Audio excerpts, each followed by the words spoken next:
வணக்கம். ஸ்ரீ கோமாதா சோதிட ஆய்வு நிலையம்,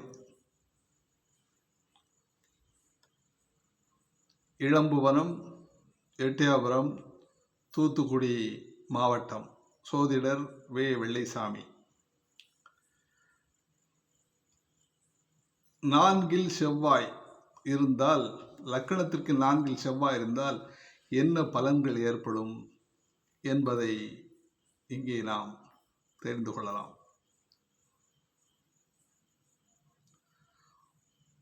உறவினர், வீடு, செல்வம், வாகனம் மற்றும் வீட்டில் பயன்படும் பொருட்கள் இவை இல்லாதவராக இருப்பார்.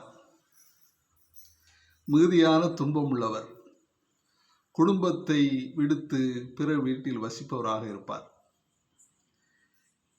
இங்கே செவ்வாய் 4 இருக்கின்றது என்றால், தனிப்பட்ட செவ்வாய், யாரோடும் சேராமல், பரிவர்த்தனையாகாமல், யாரும் பார்க்காமல் இருக்கின்ற தனிப்பட்ட செவ்வாயைத்தான் இங்கே நாம் குறிப்பிட்டு கொண்டிருக்கிறோம்.